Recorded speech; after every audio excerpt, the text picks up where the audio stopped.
नमस्कार, मी अनुपमा खानविलकर. हॅलो 24 तास या आमच्या खास कार्यक्रमामध्ये आपल्या सगळ्यांचं मनापासून स्वागत. या कार्यक्रमामध्ये आपण दररोज विविध विषयांवर चर्चा करत असतो. आज देखील आपण आरोग्याशी निगडित एका विषयावर चर्चा करणार आहोत आणि आजचा विषय अत्यंत महत्त्वाचा आहे. विषय आहे मूळ व्याधीवर आधुनिक उपचार आणि या विषयावर मार्गदर्शन करण्यासाठी आम्ही निमंत्रित केलेला आहे या विषयातले तज्ञ डॉक्टर संदीप अगरवाल सरांना. आधी आपण सरांचं स्टुडिओमध्ये स्वागत करूया. नमस्कार सर, स्वागत. नमस्कार. आणि सरांची थोडक्यात ओळख करून देते. डॉक्टर संदीप अगरवाल हे MBBS MS जनरल सर्जन आहेत आणि त्यांचं वैद्यकीय शिक्षण हे मिरज इथल्या मेडिकल कॉलेजमध्ये झालं. डॉक्टर संदीप अगरवाल हे महाराष्ट्रातीलच नव्हे तर भारतातील प्रसिद्ध पाईल्स सर्जन आहेत. त्यांनी पश्चिम भारतामध्ये सर्वप्रथम पाईल्स, फिस्टुला, फिशर या आजारांवर BEIM म्हणजेच बीम या टेक्नॉलॉजीद्वारे क्रांती घडवून आणली आणि त्यांना या क्षेत्रातला खूप मोठा अनुभव आहे. त्यांनी केलेल्या कामगिरीसाठी त्यांना अनेक पुरस्कारांनी आतापर्यंत सन्मानित करण्यात आलेलं आहे आणि ज्यामध्ये महत्त्वाचे पुरस्कार ज्याचा आपण आवर्जून उल्लेख करूया ते म्हणजे award of excellence in best चिकित्सक नवी दिल्ली, तसंच हेल्थ केअर एक्सलन्स अवॉर्ड हा पुण्याचे खासदार गिरीश बापट यांच्या हस्ते पुरस्कार देण्यात आला. तर महाराष्ट्र गौरव पुरस्कार for health care excellence in surgery हा अवॉर्ड केंद्रीय परिवहन मंत्री नितीन गडकरी यांच्या हस्ते त्यांना मुंबईमध्ये प्रदान करण्यात आला होता. राज्याचे कॅबिनेट मंत्री नवाब मलिक यांच्या हस्ते त्यांना हेल्थ केअर अवॉर्डही देण्यात आला आहे. तेव्हा सरांचा या क्षेत्रातला खूप मोठा अनुभव आहे. आपणही लगेचच सरांकडून जाणून घेऊया काय आहेत मूळव्याधीवर नेमके आधुनिक उपचार. लगेचच चर्चेला सुरुवात करतो. सर, चर्चा सुरुवात करण्याआधी पुन्हा एकदा तुमचं स्वागत. आणि सगळ्यात पहिला महत्त्वाचा मला प्रश्न आपल्याला विचारायचा तो म्हणजे मूळव्याध, भगंदर आणि फिशर यातला नेमका फरक काय आहे? मूळव्याध, भगंदर आणि फिशर हे गुदद्वारे भागीचे सर्वात जास्त प्रमाणात आजार जे लक्षात आपल्याला येतात हे 3 आजार आहेत. कसं होतं की आपण प्रत्येक पेशंट जेव्हा तो डॉक्टरकडे जातो एकतर तो सांगतो की मला मूळव्याध आहे किंवा प्रत्येक पेशंट सांगतो की मला फिशर आहे. पण आपल्याला ह्याच्यातलं महत्त्व किंवा डिफरन्सिएशन हे माहीत करणं फार गरजेचं आहे. त्यानुसार त्याची ट्रीटमेंट वेगळी होती.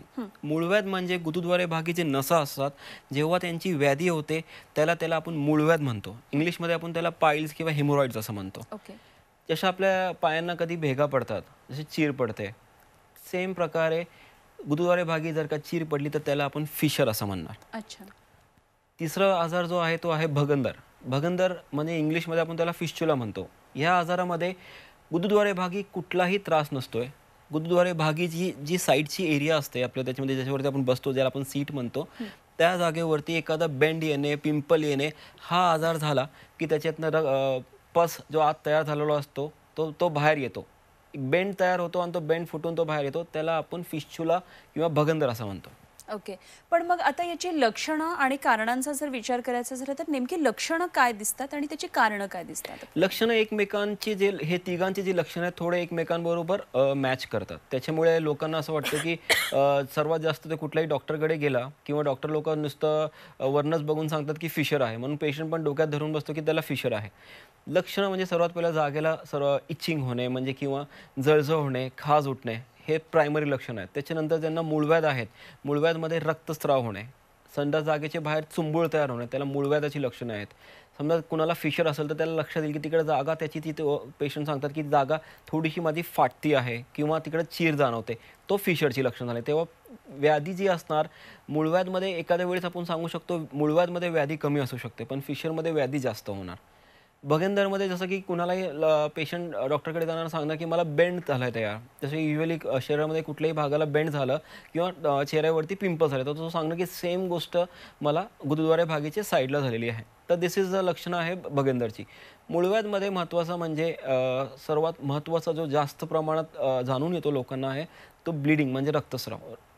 टॉयलेटला गुदद्वारे भागी जेव्हा मळ त्यागताना जेव्हा तो पेशंट बसतो एकतर इमिजिएटली त्याला रक्ताची चिरकांडी उडणे किंवा धार लागणे किंवा ड्रॉप बाय ड्रॉप रक्त पडणे हे मूळव्याधची प्रायमरी लक्षणं आहेत.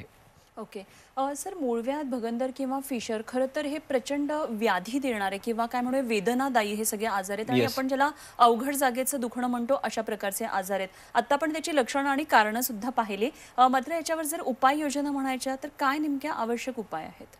उपाययोजना सर्वात पहिलं जसं कुणालाही काही त्रास झाला त्याला इमिजिएटली डॉक्टरकडे जायची काही गरज नसते. घरगुती आपण 90% लोकं जे असतात ते घरगुती उपाय करून पण त्यांना बऱ्यापैकी रिलीफ होऊ शकतो. घरगुती उपाय काय असतो, की बेसिकली लाईफस्टाईल चेंज करणे, डायटरी हॅबिट्स चेंज करणे. आता डायटरी हॅबिट्स चेंज करणे बोलणं मला फार सोपं आहे आणि तुम्हाला करणंही सोपं आहे. पण आपण रोजच्या रोज आपण जे लाईफस्टाईल आपली जी आहे, जो बिझी लाईफस्टाईल आपण त्यातनं इमिजिएटली त्याला लागू करत नाही स्वतःच्या आयुष्यामध्ये. काय आहे तर डेली 3 ते 4 लिटर पाणी पिणे. याच्याने काय होणार, की पचनक्रिया आपली चांगली राहणार. मळ जो आपला तयार होणार त्याच्यामध्ये थोडक्यात तो ड्राय होणार नाही. तो कमीत कमी त्याच्यामध्ये एक पाण्याचा अंश असणार, तो पास व्हायला त्याला इझी होणार. समजा तोच जर का मळ आपण पाणी कमी घेतलं आणि तो मळ कडक तयार झालेला आहे, तर तुम्ही विचार करू शकता तो बाहेर येताना सुद्धा तो कडक येणार आणि मग तो कडक तयार होऊन आला, की मग तो तिकडची जागा जी आहे ती फाटणार आणि मग त्याला फिशर तयार होणार. जेव्हा तो आता एक वेळेस तो एक लिमिटपर्यंत जोर लावू शकतो. त्याच्यानंतर तो जोर जर का त्यांनी जास्त लावला, तो मळ त्यागताना तो इमिजिएटली बाहेर येणार नाही आणि जेवढा तो जोर लावणार, त्यावेळी त्याची जी गुदद्वाराची नसं जे असतात, ते मग बाहेर येणार. जसं आपण चुंबळ असं म्हणतो. जर ही जी इनिशियल स्टेजेसमध्ये जर का आपण ह्याला रिकव्हरी केली, तर तुम्हाला आपल्याला मूळव्याधचा जो स्टेज आहे, तो तिकडच्या तिकडं थांबणार. काय करायचं आहे? झोप व्यवस्थित घ्यायची आहे. पाणी भरपूर प्यायचं आहे. हिरव्या पाळ्यांचा जो सेवन आहे दैनिक जीवनामध्ये हे आपल्याला वाढवून घ्यायचं आहे. काय करायचं आहे, की फास्ट फूड जो आहे खायचं नाही असं सांगणं फार सोपं आहे. खाऊ शकतो आपण, पण त्याची एक लिमिट असायला पाहिजे. जसं की आपण महिन्यातनं एकदा किंवा 2दा मॅक्सिमम आपण घेऊ शकतो. रेग्युलरमध्ये आपण आपलं हिरव्या पाळ्या भाज्या, भाकरी, चपाती ह्या गोष्टींचं सेवन असायला पाहिजे. शिळं काय खायचं नाही आहे. त्याच्याने परत पोट बिघडलं, तर पोटाचं इन्फेक्शन झालं, तर मग परत तुम्हाला भगंदर होण्याची शक्यता आहे. अननेसेसरली जुलाब होते, संडास कडक होतीये, हे आपल्याला टाळायचं आहे. हे कसं टाळू शकतो? तर नॅचरल आपला जो डाएट आहे त्याच्यावरती अवलंबून राहून. डेली कमीत कमी 20 मिनिटाचा वॉक सगळ्यांनी सोपं आहे. 20 मिनिटाचा वॉक किंवा जॉगिंग किंवा स्किपिंग हे आपण जर का केलं, तर लाईफस्टाईल जी आहे आपली त्याची इम्प्रूव्हमेंट होते. पचनक्रिया आपली वाढणार आहे. हे सगळ्या बेसिक जे गोष्टी आहेत, जर का हे आपण आपल्या जीवनामध्ये जर का चेंजेस आणलेत, तर डेफिनेटली आपल्या उपाययोजना जे आहेत ते घरातल्या घरात आपण सुरुवातीला ह्याला मॅनेज करू शकतो. हं, हं. हे झालं आपण घरगुती उपायांपासून कशी सुरुवात करू शकतो त्या संदर्भात. सर, योग्य ते निदान करण्यासाठी तपासण्या सुद्धा तितक्याच महत्त्वाच्या. तर ह्याच्यासाठी नेमक्या काय तपासण्या आवश्यक असतात? तपासणी झाल्याशिवाय आपल्याला माहीतच पडणार नाही की हा आजार काय. जसं मी सांगितलं की पेशंट लोकं नुसतं येतात आणि डॉक्टरकडे आणि सांगतात की कोणतरी डॉक्टरने फक्त बघून सांगितलं की हा फिशर आहे. दिस इज नॉट राईट. तर त्याचं निदान व्हायला पाहिजे. निदान करण्यासाठी सोपं आहे की बघणं. त्या जागेला कमीत कमी डॉक्टरनी बघायला पाहिजे, एक्झामिन करायला पाहिजे. तर आपण ते कसं बघायचं आहे? आपल्याला सर्वात महत्त्वाचा आणि इझी प्रोसिजर म्हणजे प्रोक्टोस्कोपी. प्रोक्टोस्कोपी इथं आपण केली की 2 मिनिटात आपल्याला माहीत पडणार की हा पेशंटला मूळव्याध आहे का भगंदर आहे का फिशर आहे. प्रोक्टोस्कोपी करताना आता सध्या लेटेस्ट कॅमेरा प्रोक्टोस्कोपी आता सगळीकडे आलं, व्हिडिओ प्रोक्टोस्कोपी आहे.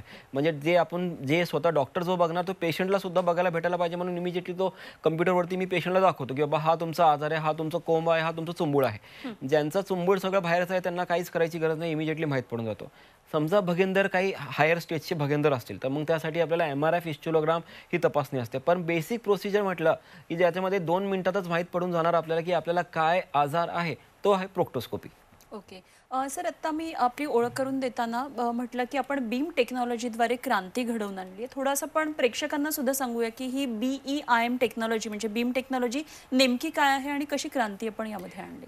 BEIM म्हणजे बायोलॉजिकल इलेक्ट्रिकल इम्पिडन्स ऑटोमेजर. म्हणजे जशी एक लेझरची मशीन असते तशी बीमची मशीन असते. त्या मशीनद्वारे त्याचे जे एनर्जी सोर्स असतो, त्या एनर्जी सोर्सद्वारे आपण हा जो चुंबूळ किंवा कोंब आतले किंवा बाहेरचे हे जे तयार झालेले असतात त्यांना आपण विरघळून टाकतो. हे विरघळल्यामुळे ती जी आतली जी जागा असते, जिथं आजपर्यंत सपोज एक जागा आहे त्याच्यामध्ये एका माणसाला 3 कोंब असतात, ते तिन्ही कोंब त्याच वेळी आपण त्याला डिझॉल्व्ह करून टाकतो, विरघळून टाकतो. महत्त्वाचं म्हणजे मूळपासून. जर का तो कोंब विरघळून गेला, तर हा तुम्हाला परत होण्याची शक्यता नाही तिकडं. बीम टेक्नॉलॉजीद्वारे इम्पॉर्टन्स त्याचा ह्याच्यासाठी आहे की जसं आपण जुन्या पद्धतीने बघितलं आपण की एक टाक्याची सर्जरी करायची. टाक्याची सर्जरी करायला गेलो की मग तिकडे एक पहिली गोष्ट, एक तर सर्जरीला वेळ जास्त लागणार. टाका बसणार तिकडं. टाका बसलं की मग त्याची केअर घ्यावी लागणार तेवढी जास्त. कारण की टाका आहे तो म्हटलं मग त्याची मलमपट्टी करावी लागणार, ड्रेसिंग करावी लागणार, त्याच्यात पस होतोय का नाही ते बघावं लागणार. मग हे जी पद्धत आहे जुनी पद्धती, त्याच्यामध्ये आपल्याला रेग्युलर बघावं लागतं. पेशंटची शुगर तर वाढली नाही, शुगर वाढली असेल मग त्यांच्यासाठी परत तो जखम लवकर भरणार नाही. तर ह्या सगळ्या गोष्टींचा जो ॲडव्हान्टेज आहे तो आपल्याला बीम टेक्नॉलॉजीद्वारे भेटतोय. कोंब मूळपासून डिझॉल्व्ह करून टाकायचा, टाका बसणार नाही, चिरफाड होणार नाही, रोज डॉक्टरकडे जाऊन मलमपट्टी काही करायची गरज नाही आहे, बेड रेस्ट करायची गरज नाही आहे. युजली कसं आहे की टाक्याचं ऑपरेशन केल्यानंतर पेशंट 15-15, 20-20 दिवस, महिनाभर बाहेर पडत नाही, घरातच राहतो किंवा त्याला भरपूर प्रचंड प्रमाणात वेदना होत राहतात. बीम टेक्नॉलॉजीने आपण जर का हा प्रोसिजर केल्यानंतर तिसऱ्या दिवशीपासून पेशंट जो आहे स्वतःचं घरातले जे हाऊसवाईफ्स असतात ते घरातल्या स्वयंपाकसुद्धा करू शकतात. आम्ही सुद्धा पेशंटला 3rd-4th डेपासून वॉकिंगला वगैरे मोटिवेट करतो. ऑफिस वर्किंग जे असतात ते लवकरात लवकर जसं त्यांना इम्प्रूव्हमेंट होतं ते लवकरात लवकर ऑफिस पण जॉईन करू शकतात. सो बीम टेक्नॉलॉजीचा सर्वात मोठा ॲडव्हान्टेज आहे की टाईम इज लेस. करताना अजिबातही काहीही त्रास होत नाही. करताना 0 pen. So there will be no pen well the procedure is done. आणि ॲडव्हान्टेजेस लवकर होणार, आपण लवकर कामाला लागणार. जे डायबिटीसचे पेशंट आहेत, ज्यांना हार्टचं प्रॉब्लेम आहे त्यांच्यासाठी हे फार सुंदर प्रोसिजर आहे. म्हणजे आपल्याला जे हार्टचे पेशंटला जास्त भूल देऊ शकत नाही आपण, त्यांच्यासाठी अगदी 10 मिनिटात 15 मिनिटात जर का हा प्रोसिजर होतो आहे तर त्यांच्यासाठी फार सेफ्टी आहे याच्यामध्ये. ओके सर, हे झालं बीम टेक्नॉलॉजीविषयी. मात्र आपण जसं आजचा आपला विषय आहे अत्याधुनिक आणखी काही नेमके उपचार मूळव्याधावर आहेत का? जसं मी मगाशी म्हटलं की त्याच्यामध्ये वेदना खूप आहेत या आजारामध्ये, भले ते 3 प्रकार आहेत पण तिन्हीतही वेदना आहेत, तेव्हा आणखी काय नेमके आधुनिक उपचार यामध्ये आता सध्या आहेत? आधुनिक उपचारामध्ये जे सध्या लेटेस्टली वापरतात आहे तिथे त्याच्यामध्ये बीम टेक्नॉलॉजी एक आहे आणि लेझर्स आहे. तर लेझर्सचं थोडंसं एक्सपेन्सिव्ह लेझर्स होऊन जातात. दुसरी गोष्ट, लेझरला डिरेक्टली तो कोमवरती काम करत नाही. तर त्याच्यामुळे त्याचा तुम्ही आता बघू शकता व्हिडिओजमध्ये, तो जो कोंब किंवा मूळ जो आहे त्याला मूळपासून त्याला डिझॉल्व करणं म्हणजे डायरेक्टली त्याच्यावरती हात लावू शकते ती बीम टेक्नॉलॉजी. लेझर्सला आपल्याला त्याच्या मूळला डायरेक्टली हात लावता येत नाही, आपल्याला त्याच्या शेजारनं जावं लागतं. एक छोटंसं एरिया तयार करून, जागा तयार करून आत जाऊन आपल्याला त्याला विरघळावं लागतो. लेझर इज थोडक्यात एक थोडंसं ब्लाइंड प्रोसिजर होऊन जातो. डायरेक्टली आपल्याला माहीत पडत नाही आपण कुठल्या गोष्टीवरती काम करतोय. म्हणून लेझरमध्ये असं होतं की कधी कधी तिकडची जी आजूबाजूची जागा आहे त्याच्यामध्ये ती जागा जी आहे ती कधी कधी श्रिंक होऊन जाते किंवा फायब्रोज होऊन जाते. म्हणून पुढं जे आहे फ्युचरमध्ये ती आपली जी टॉयलेटची गुरुद्वारे बागेची जी जागा आहे ती थोडीशी छोटी होण्याची शक्यता आहे. तर मग हे सगळे आपण जर का प्रोसिजर बघितलं की लेझर्स आणि बीम, तर beam is absolutely time, you can save your time, लवकर होऊ शकतो, can save your money also, पैसे पण आपले कमी होतील. आणि दुसरे जे प्रोसिजर्स आहेत ते आउटडेटेड आहेत. म्हणजे त्याच्यामध्ये क्रायोथेरपी आहे, क्षारसूत्र आहे, टाक्याचं ऑपरेशन असं मी सांगितलं. आता लोक करतात आज पण इट इज बेटर की आज आपण जुन्या काळातले प्रोसिजर का करावं. आता नवीन जे टेक्नॉलॉजी असेल तर नवीन प्रोसिजर करून, आणि महत्त्वाचं म्हणजे दिस थिंग शुड नॉट रिकर, म्हणजे परत नाही व्हायला पाहिजे. हे सर्वात मोठा मेन हेतू आहे बीम टेक्नॉलॉजीचा. परत होणार नाही कारण की मूळपासूनच तो क्लिअर होऊन जाणार आहे, मूळव्याधी सकून. ओके, अगदी हाच प्रश्न मला आपल्याला विचारायचा होता. बरेचदा मूळव्याधीमध्ये रिअकरन्स म्हणजे पुन्हा पुन्हा होण्याचं प्रमाण हे जास्त असे रुग्ण बरेचसे आपल्याला आढळतात. तर एकतर हे असं का होतं, रिअकरन्स सारखा का असतो, आणि जसं आपण सांगितलं की बीम टेक्नॉलॉजी हा त्याच्यावरचा एकमेव उपाय आहे का? मग मला असं वाटतं की हा जो रिकरन्स जो भाग आहे ह्याला रिकरन्स न सांगण्यापेक्षा जो मुळात ज्यांनी कुणी प्रोसिजर केलेला आहे तोच मूळपासून क्लिअर नाही झाला त्याचं तोच कारण आहे. जसं आपण सांगतो एखाद्या वेळेस अपेंडिक्स आपण काढलं शरीरातनं, तो अपेंडिक्स संपतो, तसं सेम आहे. एका माणसाला 3 मूळ असतात, ते तिन्हीचे तिन्ही मूळ जर का संपले तर मग ते परत होऊ शकत नाही. पण जर का आपण तो मूळ जो आहे बेसिकली रूटपासून त्याला जर का आपण क्लिअर केलं नाही तर मग काही ना काही त्याचा जो भाग आहे, सपोजिटली एवढा मोठा मूळ आहे आणि एवढंच आपण त्याचं काढलं, एवढं राहिलं, तर मग हा थोडे दिवस पेशंटला जेव्हा तो प्रोसिजर करतो मग त्याला बरं वाटतं दुसरीकडं. मग त्याच्यानंतर परत 6 महिने तो म्हणतो की मला परत आला. ॲक्च्युली तो परत आलेला नाहीच आहे, तो मुळापासून क्लिअर नाही झाला म्हणून त्याला असं वाटतं की परत आला. ज्यांना कुठेही प्रोसिजर झाला असेल, सपोज कोणी म्हटलं की माझं ऑपरेशन झालं आहे, या पद्धतीने झालं आहे, त्या पद्धतीने झालं आहे, त्यांच्यासाठी सुद्धा हे BEIM टेक्नॉलॉजी एकदम छान आहे. इमिजिएटली ते रूटपासून त्याला क्लिअर करून टाकणार, मूळपासून तो आजार टोटल नाहीसा होणार. म्हणजे जरी तुमचं ऑपरेट झालं असेल तरी तुम्ही हा विचार करू नका की आता माझा ऑपरेट झाला, आता मी कधी बरं होऊ शकत नाही दुसरीकडे तुम्ही केलं असेल तर. बीम टेक्नॉलॉजीने जर का तुमचा मूळव्याध आहे तर तो मूळपासून नष्ट होणार आणि कायमचा होणार. ओके सर, आणखी काही प्रश्न आहेत आपण तेही घेणार आहोत. मात्र वेळ झाली एका छोट्याशा ब्रेकची. कुठेही जाऊ नका, पाहत रहा हॅलो 24 तास. हॅलो 24 तासमध्ये पुन्हा एकदा सगळ्यांचं स्वागत. आणि आजचा विषय आपल्या लक्षात आलेलाच असेल, मूळव्याधीवर काय नेमके आधुनिक उपचार आहेत ते आपण जाणून घेतो. आणि लगेचच आपण अगरवाल सरांकडून पुढच्या प्रश्नांची उत्तरं जाणून घेऊया. सर, मघाशी आपण बीम टेक्नॉलॉजीविषयी बरंच ऐकलं, तुम्ही सांगितलं. मात्र ही बीम टेक्नॉलॉजी कुठल्या वयोगटामधल्या रुग्णांसाठी आपण वापरू शकतो? खूप वृद्ध आहेत किंवा ज्यांना काही क्रिटिकल आजार आहेत, हार्ट म्हणा किंवा बीपीचा त्रास आहे किंवा आणखी काही वेगळे आजार आहेत, तर अशा रुग्णांसाठी वापरू शकतो का? नक्कीच. बीम टेक्नॉलॉजीला कुठलाही वयोगटाचं रिस्ट्रिक्शन नाही आहे. कुठल्याही वयोगटाला आपण हा प्रोसिजर वापरू शकतो. मी 12 वर्षाच्या मुलापासून तर 95 वर्षाच्या आजोबांचं पण ऑपरेशन केलेलं आहे आणि दोन्हीचे दोन्ही स्टेबल. जेव्हा आपण सांगतो बीम टेक्नॉलॉजीचा महत्त्वाचा ॲडव्हांटेज काय, युजली तुम्ही बघू शकता 50 वर्षापर्यंत जास्त काय कार्डियाक डिसीजेस आपल्याला काही नसतात. 50-55 नंतर हे सगळे आजार सुरू होतात. 50 पर्यंत समजा तुम्ही कुठल्याही टेक्नॉलॉजीचा तुम्ही जाऊ शकता, काही हे इश्यू नाही आहे. पण जेव्हा का तुमचं वय गट जास्त आहेत आणि तुम्हाला हृदयाचा काही आजार आहे, बऱ्याच लोकांना हृदयाचे आजार असे असतात की त्यांना कुठलीही सर्जरी डॉक्टर इमिजिएटली म्हणतात की तुम्ही ते सर्जरी करू नका. त्यांच्यासाठी सुद्धा ही बीम टेक्नॉलॉजी अतिशय उपयोगी आहे. जसं मी सांगितलं 10 मिनिटाचं जर का तुम्ही ऑपरेशन थिएटरमधनं तुम्ही 10 मिनिटातच तुम्ही जर का बाहेर येणार असाल तर त्यासाठी तुम्हाला जास्त भूल तुम्हाला लागणार नाही आणि तुमच्या जे हृदयाची जी बेसिकली जो तुमचा आजार आहे त्याला पण जास्त आपण काय हानी करणार नाही. तर तुम्ही त्या आजारातनं इमिजिएटली तुम्ही हृदयाचा आजार पण तुम्हाला आपल्याला नाकारू शकत नाही की आपण हा प्रोसिजर करू नये. Age is not a factor. कुठल्याही एज ग्रुपला आपण प्रोसिजर करू शकतो. दुसरं जी गोष्ट आहे की आपण हा प्रोसिजर जसं की आजकाल समजा हृदयाचे जरी आजार नसले की डायबिटीज आणि ब्लड प्रेशर हे फार कॉमन आहेत. ह्यांच्यावरती सुद्धा हा आजार आणि फार सुंदर आहेत. समजा डायबिटीज जसं मी सांगितलं की तुम्हाला टाकच बसणार नाही तर तुम्हाला जखमच होणार नाही. तुम्हाला जखम नाही होणार तर जखम भरणार नाही, पीप होणार नाही, पस होणार नाही. तर हे सगळे ॲडव्हांटेजेस आहे. So no age restriction. Even समजा तुम्हाला हृदयाचे जे काय समजा आजार असतात आम्ही त्यांना बेसिक त्यांची तपासणी करून घेतो, फिटनेस घेतो. ते सगळे त्यांना फिटनेस जर का आम्ही त्यांच्याकडनं करून घेतलं आपण पेशंटचा तर डेफिनेटली या प्रोसिजरद्वारे patient can go home same day itself. अगदी. त्यामुळे सर पुढचा प्रश्न असा खरं तर येतो की हा आजार एकतर पूर्णपणे बरा होऊ शकतो का? कारण जर बीम टेक्नॉलॉजीचा वापर होत असेल आणि आपण त्याचा समूळ नाश करत असू तर मग तो रुग्ण पूर्णपणे बरा झाला आहे असं आपण म्हणू शकतो? 100% जर का पेशंटला जर का आपण जसं मी सांगितलं कुठलीही गोष्ट जर का तुम्ही मूळपासून क्लिअर करणार असाल आणि मी जसं सांगितलं की बीम टेक्नॉलॉजी डायरेक्टली मूळ म्हणजे जो कोंब चुंबूळ जो तयार झाला आहे त्याचं मूळला जाऊन डायरेक्टली तिकडनं जाऊन तो विरघळून टाकते. मग हा तुम्हाला चुंबूळ परत तयार होऊ शकत नाही. कारण की एकदा तो प्रोसिजर झाला की फक्त फ्युचरला तुम्हाला काय त्रास होऊ शकतो तो पोट बिघडणं किंवा बद्धकोष्ठता हे जे बेसिक आजार आहेत ह्याच्यावरती तुम्ही जसं मी सांगितलं तर लाईफस्टाईल थोडी चेंज करावी लागणार. मूळ व्याध हा विसरून जायचा, परत नाही होणार तिकडं. पण तुम्हाला कसं आहे की जर का आपण जेवणात काहीतरी फरक केला मग काही लोकांना मळ त्यागताना जो समजा कडकच असला आजचा दिवस समजा ऑपरेशन झाल्यानंतर 1 वर्ष झालं पण आता आज या मागच्या आठवड्याभरामध्ये नुसतं आपण नॉनव्हेज खाल्लेलं आहे, बेसन मैदाचे हे सगळे पदार्थ खाल्लेले आहेत तर मग त्यावेळी मळ समजा कडक होऊ शकतो, त्यावेळी त्यांना त्रास होऊ शकतो. बेसिक आहे की मूळ परत तयार होणार नाही तुमचा कारण की एकदा तिकडनं मूळपासून तो क्लिअर झालेला आहे बीम टेक्नॉलॉजीद्वारे. किरकोळ जे समजा काय लागलं फ्युचरला तर कॉन्स्टिपेशन वगैरे ह्याच्यासाठी ट्रीटमेंट फक्त म्हणजे लाईफस्टाईल थोडी चेंज करायला पाहिजे आपल्याला बस. ओके. पण म्हणजे ही शस्त्रक्रिया झाल्यानंतर पथ्य पाणी किंवा जशी आपण काळजी इतर शस्त्रक्रिया करताना जशी घेतो तशी करण्याची आवश्यकता नाही असं आपण म्हणू शकतो? नक्कीच. म्हणजे किरकोळ सुरुवातीला थोडेफार पथ्य जसं की मी तुम्हाला सुरुवातीला जेव्हा मी प्रोसिजर तुमचं करणार मी सांगणार एक 15-20 दिवस तुम्ही तिखट खाऊ नका, तुम्ही नॉनव्हेज खाऊ नका. हे किरकोळ जे पथ्य आहेत हे खायचं. पण काय खायचं तर आम्ही सगळ्याच गोष्टी बाकीच्या अलाउड करतो.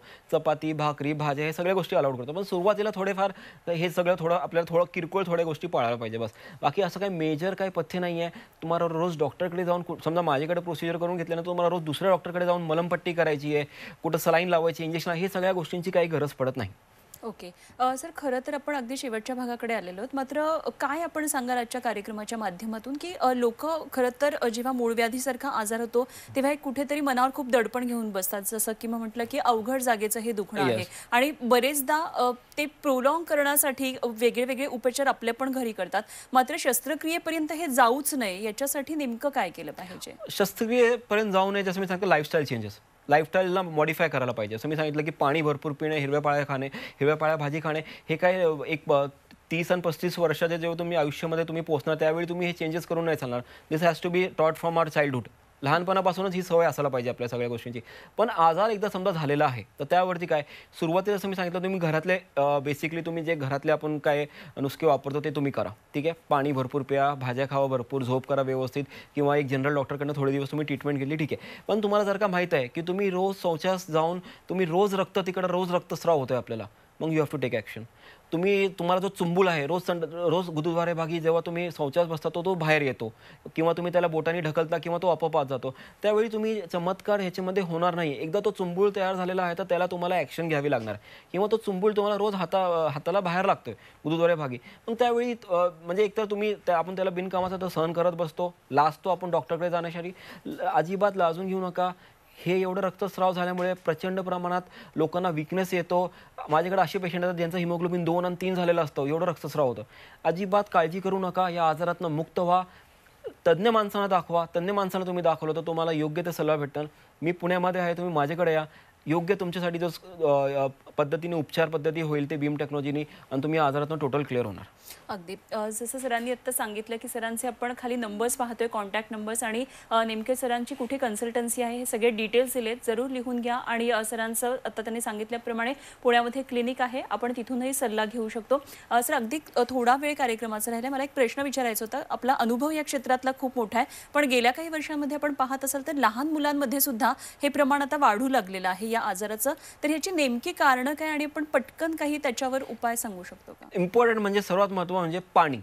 जर का आपण पाण्याचा जो प्रमाण आहे तो कमी केला, आणि जे सुख्या वस्तू जसं आपण उष्णता वस्तू म्हणतो, जसं की तुम्ही ड्राय फ्रूट्स घ्या. आपण जर का जास्त प्रमाण ड्राय फ्रूट, चिक्की, शेंगदाणे, फुटाणे, बेसन, मैदा हे पदार्थ आपण जर का घेत असतो, कारण की हे आपल्या चवीचे पदार्थ आहेत, आपण रेग्युलरली त्यांना घेतो. मग हे पदार्थ आपण जर का घेत असणार तर मग डेफिनेटली पचनक्रिया आपली स्लो होणार.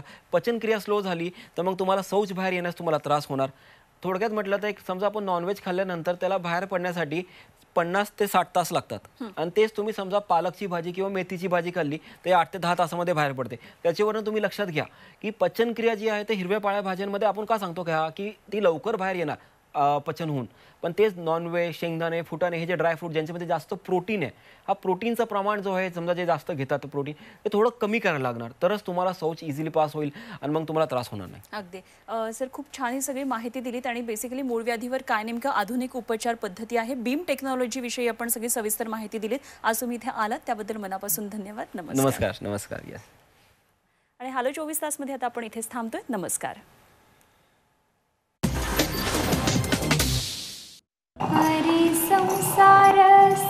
बहिणाबाईंची जात्यावरची ओवी म्हणजे